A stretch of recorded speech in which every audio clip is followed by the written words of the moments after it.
ನೋಡಿದ ತಕ್ಷಣ sir mimicry artist ಅಲ್ಲ ನಾನು, ಬಟ್ ಒಂದು ಇಬ್ರು ವಾಯ್ಸ್ ಎಳಿತೀನಿ. ಶೇವ್ರೇ ಶಂಬಲಿಂಗ ಕೆಲಪ್ಪ ಅಣ್ಣವ್ರ ನೋಡ್ತಿದ್ದೀನ, ಅಣ್ಣವ್ರ ಮನೆಗೆ ಬಂದಿದ್ದೀನ, ಇದೇನು ಕನಸ್ಗಿನ ಸಾನ್ ಹಿಂಗ್ ಬೇರೆ ಅವ್ರದ್ದು. ಅಣ್ಣವರು ದೇವ್ರ ತರ ಕೂತಿದ್ದಾರೆ. ಇವರು ಶ್ರೀಹರಿ ಅಂತ ನಿಮ್ಮ ಲಾಲಿ ಸೀರಿಯಲ್ ಅಲ್ಲಿ ಪ್ರಕಾಶ್ ಅನ್ನೋ ಪಾತ್ರ ಮಾಡ್ತಾ ಇದ್ದಾರೆ. ಹೌದಾ? ಮಾಡ್ಲಿ ಕಲೆ ಯಾರಪ್ಪನ್ ಸೊತ್ತು, ಮಾಡ್ಲಿ. ಆ ಸಂಭಾಷಣೆ ಇವತ್ತಿಗೂ ಇಲ್ಲಿದೆ ಮೇಡಮ್. ನನಗೆ ಅಣ್ಣರ ಜೊತೆ ನಿಂತ್ಕೊಂಡೆ ಫೋಟೋ ತೆಗೆದ, ಆದ್ರೆ ಒಂದು ದುರಾದೃಷ್ಟ ಏನು ಅಂತಂದ್ರೆ ಆ ಫೋಟೋ ನನಗೆ ಸಿಗಲೇ ಇಲ್ಲ. ನಂದು ನಾಟಕ ತಂಡ ಇತ್ತು, ದೃಶ್ಯ ಕಲಾ ವೇದಿಕೆ ಅಂತ, ಅದಕ್ಕೆ ಹೆಸರಿಟ್ಟು 14ನೇ ವರ್ಷದ ವಾರ್ಷಿಕೋತ್ಸವ ಮಾಡಬೇಕಾಗಿತ್ತು. ನಾನು ಅಪ್ಪು ಸಾರನ್ನೇ ಕರೆದ್ಬಿಟ್ರಿ. ಹೇಗೆ ಮೇಡಮ್ ನೀವು ನಂಬಲ್ಲ, ಎಂತ ದೇವ್ರು ಅಂದ್ರೆ ಇವಾಗ ಏನ್ ಜನ ಅವ್ರನ್ನ ದೇವತಾ ಮನುಷ್ಯ ಅಂತ ಕರೀತಾರೆ, ಬರೀ ಒಂದು ಫೋನ್ ಕಾಲಲ್ಲಿ ಡೇಟ್ ಕೊಟ್ಟಿದ್ದಾರೆ ನನ್ನ ಕಾರ್ಯಕ್ರಮಕ್ಕೆ. ನಾನು ಹುಮ್ಮಸ್ಸು ಏನೇನು ಬೇಕು ಅರೇಂಜ್ಮೆಂಟು ಕಲಾಮಂದಿರದಲ್ಲೆಲ್ಲ ಮಾಡ್ರೆ, ಕೆಲವ್ರು ಆಡ್ಕೊಳ್ಳೋರು ಇರ್ತಾರಲ್ಲ, ಆ ಫೋನಲ್ಲಿ ಇವನು ಡೇಟ್ ಕೊಟ್ಬಿಟ್ರಂತೆ, ಬರ್ದೆ ಹೋಗಬೇಕು, ತಿಥಿ ಮಾಡ್ತಾರೆ ಜನ ಇವನ್ನ. ವಿಜಯ ಚಿತ್ರ ಅಂತ ಒಂದು ಬುಕ್ ಬರ್ತಾ ಇತ್ತು ನಿಮ್ಗೆ. ಆ ಟೈಮಲ್ಲಿ ನೀವು ಹುಟ್ಟಿಲ್ವೋ ಗೊತ್ತಿಲ್ಲ ನನಗೆ. ಅದರಲ್ಲಿ ಡಾಕ್ಟರ್ ರಾಜ್ಕುಮಾರ್ ಅವರು ಎಂತ ಅವ್ರ ಬಗ್ಗೆ ಮಾತಾಡೋ ಯೋಗ್ಯತೆನೂ ಇಲ್ಲ ನಮಗೆ, ಅವ್ರ ಕಾಲ್ ಧೂಳ್ಗೂ ಸಮ ಅಲ್ಲ ನಾವು. ಅಣ್ಣವ್ರು ಯೂನಿವರ್ಸಿಟಿ ಅಂತ ಮೇರು ನಟ ವಿಜಯ ಚಿತ್ರ ಅನ್ನೋ ಒಂದು ಬುಕ್ಕಲ್ಲಿ ಒಂದು ಸ್ಟೇಟ್ಮೆಂಟ್ ಕೊಟ್ಟಿದ್ರು ಒಂದ್ಸಲ. ಈ ನವರಸಗಳಲ್ಲೇ ಕಷ್ಟಕರವಾದ ರಸ, ಕ್ಲಿಷ್ಟಕರವಾದ ರಸ ಅಂದ್ರೆ ಹಾಸ್ಯ ರಸ. ಈಗ ನೀವು ಹೇಳಿದ್ರಲ್ಲ, ಒಬ್ಬರು ಅಳಿಸ್ಬಿಡ್ಬೋದು, ಬೇಜಾರು ಮಾಡ್ಬಿಡ್ಬೋದು, ಕೋಪ ಬರೆಸ್ಬೋದು, ಆದ್ರೆ ನಗ್ಸಕ್ಕಾಗಲ್ಲ ಅಂತ. ಅಣ್ಣವ್ರು ಎಷ್ಟು ನಗ್ಸಿದ್ದಾರೆ, ಎಷ್ಟೆಷ್ಟು ಕಾಮಿಡಿ ಮಾಡಿದ್ದಾರೆ ಅವರು. ಅಂದ್ರೆ ಅಷ್ಟು ಕಷ್ಟ ಕಾಮಿಡಿ, ತಮಾಷೆ ಅಲ್ಲ. ಬಟ್ ಅದು ಇವತ್ತಿಗೂ ನೋಡಿ ನಮ್ಮ ಜಗ್ಗೇಶ್ ಅವರು ಅಯ್ಯಯ್ಯೋ ಅವ್ರು ಟೈಮಿಂಗ್. ಆಮೇಲೆ ನೀವು ಹಳೆ ಕಾಲಕ್ಕೆ ಹೋಗ್ಬಿಟ್ರೆ ಬಾಲಣ್ಣ, ನಮ್ಮ ನರಸಿಂಹರಾಜು ಸಾರು, ದಿನೇಶ್ ಅವರು ವಿಲನ್ ಆಗಿದ್ದವ್ರು ಕಾಮಿಡಿ ಏನಾದ್ರು. ಸೊ ಈ ತರ ಎಲ್ಲ ಬಂದಾಗ ನನಗೇ ಗೊತ್ತಿಲ್ಲದ ಹಾಗೆ ನೀವು ಏನ್ ಪಾತ್ರ ಕೊಟ್ಟರೆ ನಾನು ಮಾಡಿದ್ದೀನಿ. ಬಟ್ ಆ ನವರಸಗಳಲ್ಲಿ ನಾನು ತುಂಬಾ ಇಷ್ಟಪಡೋ ಪಾತ್ರ ಅಂದ್ರೆ ಇನ್ನೊಬ್ಬರ ನಗಿಸುವಂತ ಹಾಸ್ಯ. ಇನ್ನ ಸರ್ ಬಹಳಷ್ಟು ಸೀರಿಯಲ್ಗಳು ನಡೀತಾ ಇತ್ತು. ಅದಾದ್ಮೇಲೆ ವಟಾರ ಅನ್ನೋ ಸೀರಿಯಲ್ ಫುಲ್ ಮಾಸ್ ಕ್ಯಾರೆಕ್ಟರ್. ಅದಾದ್ಮೇಲೆ ರಂಗೋಲಿ ಸೀರಿಯಲ್ ಅಲ್ಲಂತೂ ಲವರ್ ಬಾಯ್ ಜೊತೆಗೆ ವಿಲ್ಲನ್, ಅದಂತೂ ಅದ್ಭುತ. ಅದ್ರ ಬಗ್ಗೆ ಹೇಳಿ. ಕನ್ನಡದ ಪ್ರಪ್ರಥಮ 1000 ಎಪಿಸೋಡ್ ಕಂಪ್ಲೀಟ್ ಮಾಡಿದಂಥ ಧಾರಾವಾಹಿ ಅದು ವಟಾರ. ಆಮೇಲೆ ಪಾಪ ಪಂಡು, ಸಿಲಿಲಲ್ಲಿ ಇವೆಲ್ಲ 1000 ದಾಟ್ತು. ಫಸ್ಟು 1000 ಎಪಿಸೋಡ್ ಮಾಡಿದ್ದೆ ವಟಾರ. ಅದರೊಂದು ಕ್ಯಾರೆಕ್ಟ್ರುಗೆ ಹುಡುಕ್ತಾ ಇದ್ರು. ಏನು ಕ್ಯಾರೆಕ್ಟರ್ ಅದು ಅಂತಂದ್ರೆ, ಒಬ್ಬ ಹುಚ್ಚಿ ಗಂಡ, ಅವನು ಕಲಾವಿದ ಆ ಪಾತ್ರದಲ್ಲಿ. ಎಂಥ ಕಲಾವಿದ? ಮಿಮಿಕ್ರಿ ಕಲಾವಿದ. ಮಿಮಿಕ್ರಿ ಮಾಡಿಕೊಂಡು ಧಾರಾವಾಹಿಗಳಲ್ಲಿ ಸಿನಿಮಾಗಳಲ್ಲಿ ಅಭಿನಯಿಸ್ಬೇಕು ಅಂತ ಇರೋಂಥ ಪಾತ್ರದ ಹುಡುಕ್ತಿದ್ರು. ಅದು ಏನೋ ಗೊತ್ತಿಲ್ಲ ಮೇಡಮ್, ನಾನು ಚಿಕ್ಕ ವಯಸ್ಸಿಂದ ರಾಜ್ಕುಮಾರ್ ಅಭಿಮಾನಿ, ಎಲ್ಲರಿಗೂ ಇಷ್ಟ ನನಗೆ. ಬಟ್ ಸ್ಫೂರ್ತಿ ಅಣ್ಣವ್ರೆ.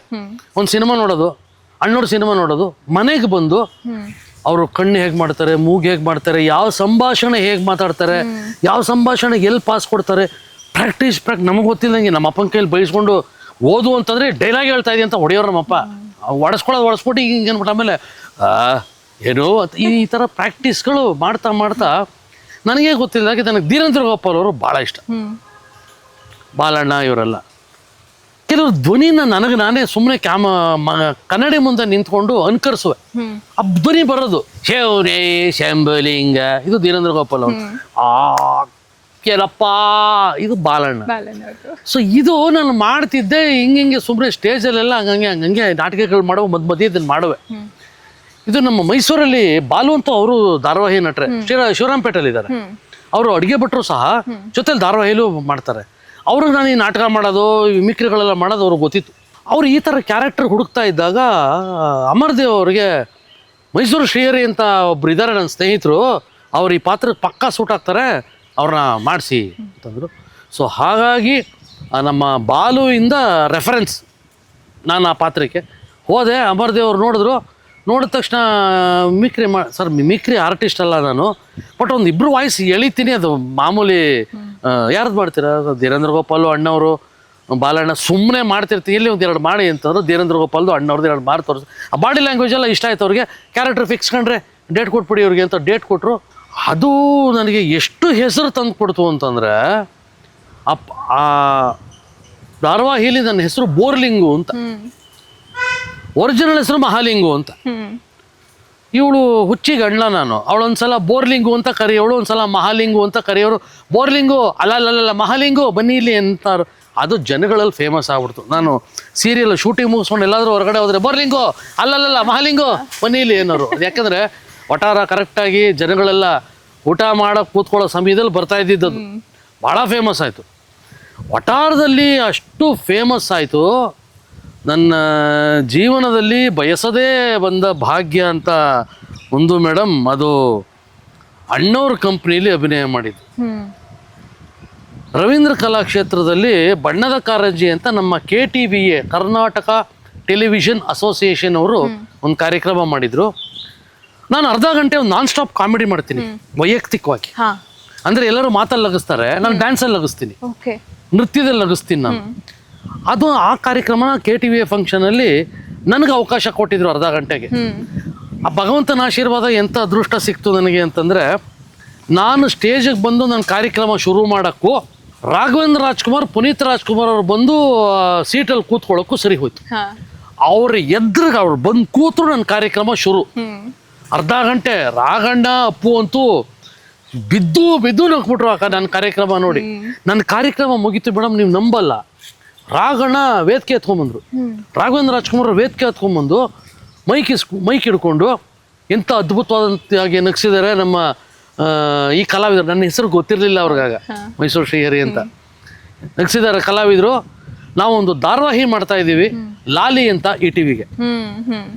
ಆ ಲಾಲಿ ಅನ್ನೋ ಧಾರಾವಾಹಿಲಿ ಸ್ಟೇಜಲ್ಲಿ ಅನೌನ್ಸ್ ಮಾಡ್ತಿದ್ದಾರೆ, ಈ ಕಲಾವಿದನಿಗೆ ಒಂದು ಪಾತ್ರ ಕೊಡ್ತಾ ಇದ್ದೀವಿ. ಸ್ಟೇಜಲ್ಲಿ ಅನೌನ್ಸ್ ಮಾಡ್ಬಿಟ್ರು ರಾಘಣ್ಣ.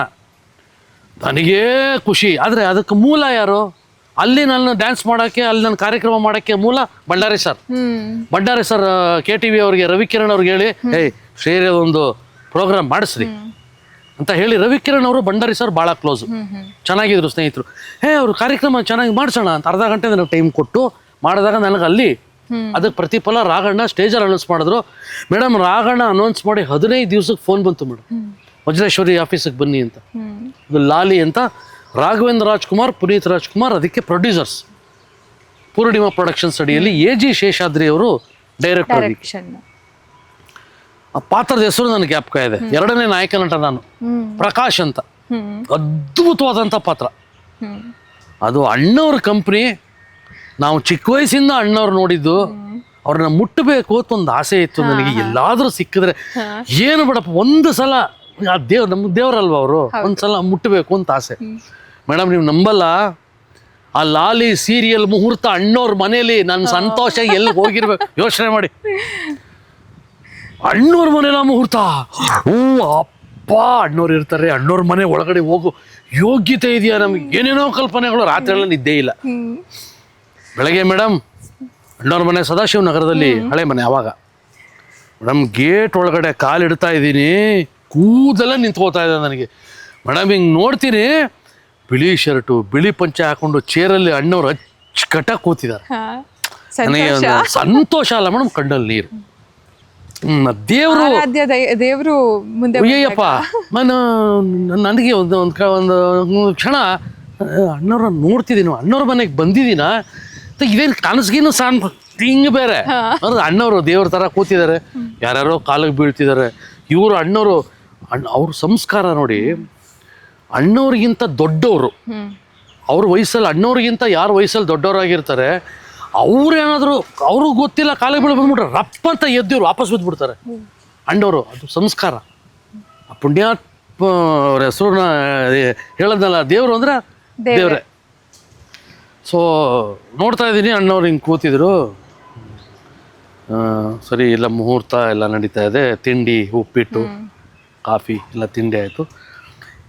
ನಾನು ಡೈರೆಕ್ಟ್ರಿಗೆ ಹೇಳಿದೆ, AG ಶೇಷಾದ್ರಿ ಸರ್, ಅಪ್ಪಾಜಿ ಪಕ್ಕದಲ್ಲಿ ನಿಂತು ಮುಂದೆ ಫೋಟೋ ಸರ್, ಬನ್ನಿರಿ ಅಪ್ಪಾಜಿ. ಇವರು ಶ್ರೀಹರಿ ಅಂತ ಅಣ್ಣವರು, ಹಿಂಗೆ ನೋಡಿದ್ರಿ ಹಿಂಗೆ, ಇವರು ಶ್ರೀಹರಿ ಅಂತ ನಿಮ್ಮ ಲಾಲಿ ಸೀರಿಯಲಲ್ಲಿ ಪ್ರಕಾಶ್ ಅನ್ನೋ ಪಾತ್ರ ಮಾಡ್ತಾ ಇದ್ದಾರೆ. ಹೌದಾ? ಮಾಡಲಿ, ಕಲೆ ಯಾರಪ್ಪನ ಸೊತ್ತು, ಮಾಡಲಿ. ಆ ಸಂಭಾಷಣೆ ಇವತ್ತಿಗೂ ಇಲ್ಲಿದೆ ಮೇಡಮ್. ನನಗೆ ಪಾದ ಮುಟ್ಟಿ ನನ್ನ ದೇವ್ರ ಕಾಲಿಗೆ ನಮಸ್ಕಾರ ಮಾಡಿ ತೃಪ್ತಿಯಾಗಿ ನಮಸ್ಕಾರ ಮಾಡಿಕೊಂಡೆ, ಫೋಟೋ ತೆಗೆದ. ಆದರೆ ಒಂದು ದುರಾದೃಷ್ಟ ಏನು ಅಂತಂದರೆ, ಆ ಫೋಟೋ ನನಗೆ ಸಿಗಲೇ ಇಲ್ಲ ಮೇಡಮ್. ರಾಘಣ್ಣನ ಜೊತೆ ಎಲ್ಲ ಇದ್ದಿದ್ದು ಸಿಕ್ತು, ಅದು ಎಲ್ಲೋಯ್ತು. ಅವನು ಅವ್ರ ಫೋಟೋ ತೆಗ್ದವ್ರು ಯಾರು, ಆಮೇಲೆ ಹೊರಟ್ಬಿಟ್ಟು ನಾ ಕೇಳ್ಕೊಳ್ಳೂ ಇಲ್ಲ ಯಾರು ಫೋಟೋ ತೆಗ್ದವ್ರು, ನನಗೆ ಹೆಂಗ್ ತಲುಪುತ್ತೆ ಅಂತ ಕೇಳಲಿಲ್ಲ. ಇದ್ದಿದ್ರೆ ಅದೊಂದು ನೆನಪಾಗೋದು ನನಗೆ. ಬಟ್ ಫೋಟೋ ಇಲ್ಲ. ಅಣ್ಣರ ಜೊತೆ ನಿಂತ್ಕೊಂಡೆ, ಹುಟ್ಟಿದೆ, ಖುಷಿ ಪಟ್ಟೆ. ಸಿಲ್ಕ್ ಶರ್ಟು, ಸಿಲ್ಕ್ ಪಂಚೆ ಹುಟ್ಟಿದ್ರು, ದೇವ್ರ ತರ ಇದ್ರು. ಅಲ್ಲಿಂದ 1 ವರ್ಷ ಅವ್ರ ಬ್ಯಾನರಲ್ಲಿ ಊಟ ಮಾಡಿದೆ. 1 ವರ್ಷ 165 100 ಸಮಥಿಂಗ್ ಎಷ್ಟು ಒಂದು ವರ್ಷ ಅವ್ರ ಬ್ಯಾನರಲ್ಲಿ ಊಟ ಮಾಡಿದೆ. ಲಾಲಿ ಸೀರಿಯಲ್ಲು ಒಳ್ಳೆ ಹೆಸರು. AG ಶೇಷಾದ್ರಿ ಅವರು ಅದ್ಭುತವಾದಂಥ ನಿರ್ದೇಶನ ಮಾಡಿದ್ರು. ಒಳ್ಳೆ ಬ್ಯಾನರು. ಅಪ್ಪು, ಅಲ್ಲಿಂದ ಅಪ್ಪು ನನಗೆ ಆತ್ಮೀಯರಾದ್ರು. ರಾಘಣ್ಣ ಎಲ್ಲೇ ನೋಡಿದ್ರು ಅಪ್ಪಾಜಿ ಹೀಗೆ ಮಾತಾಡೋರಮ್ಮ, ಹೀಗೆ ಮಾತಾಡೋರು. ಅಪ್ಪು ಭಾಳ ಆತ್ಮೀಯರಾದರು. ಮೈಸೂರಲ್ಲಿ ಆಗಲೇ ಹೇಳಿದೆ ನಿಮಗೆ, ನಂದು ನಾಟಕ ತಂಡ ಇತ್ತು, ದೃಶ್ಯ ಕಲಾ ವೇದಿಕೆ ಅಂತ. ಅದಕ್ಕೆ ಹೆಸರಿಟ್ಟು 14ನೇ ವರ್ಷದ ವಾರ್ಷಿಕೋತ್ಸವ ಮಾಡಬೇಕಾಗಿತ್ತು ನಾನು, ನನ್ನ ನಾಟಕದ್ದು. ಮೈಸೂರು ಕಲಾಮಂದಿರ ಕಾಸ್ಟ್ಲಿ ಆಗ್ಬಿಡುತ್ತೆ. ಸರಿ, ಕಲಾಮಂದಿರದಲ್ಲಿ ಮಾಡಿದ್ರೆ 14ನೇ ವರ್ಷದ ಒಂದು ನೆನಪಾಗಿ ಉಳಿಬೇಕು. ಏನು ಮಾಡೋಣ, ಲಾಲಿ ಸೀರಿಯಲ್ ಆಕ್ಟ್ ಮಾಡ್ತಿದ್ದೆ ಅದನ್ನು. ಅಪ್ಪು ಸರ್ನೇ ಕರೆದ್ಬಿಟ್ರಿ ಹೇಗೆ ಗೆಸ್ಟ್ ಆಗಿ. ಎಲ್ಲ ಪೊಲೀಸು ಗೀಲೀಸು ತಡ್ಕೊಳಕ್ಕಾಗತ್ತೇನಪ್ಪ, ಗ್ಲಾಸ್ ಕೀಸ್ ಎಲ್ಲ ಹೊಡೆದಾಕ್ಬಿಡ್ತಾರೆ. ಆಮೇಲೆ ನಾನೀಗ ಲಾಲಿ ಸೀರಿಯಲ್ ಮಾಡ್ತಿದ್ದೀನಿ, ಅವರ ಸಂಪರ್ಕದಲ್ಲಿದ್ದೀನಿ, ಅವ್ರು ಗೆಸ್ಟಾಗಿ ಕರೆಸ್ಬೇಕು. ಆಮೇಲೆ ಅವ್ರು ಆವಾಗ ತಾನು ಅಪ್ಪು ಸೂಪರ್ ಡೂಪರ್ ಹಿಟ್ಟು ಅಭಿ ಪಿಕ್ಚರು ರಿಲೀಸ್ ಆಗಿತ್ತಾ ಅಥವಾ ಶೂಟಿಂಗ್ ನಡೀತಿತ್ತ ಗೊತ್ತಿಲ್ಲ. ಹೀರೋ ಆದ್ಮೇಲೆ ಅವ್ರನ್ನ ಯಾರು ಮೈಸೂರಿಗೆ ಕರೆಸಿರ್ಲಿಲ್ಲ. ಅಪ್ಪು ಆದ್ಮೇಲೆ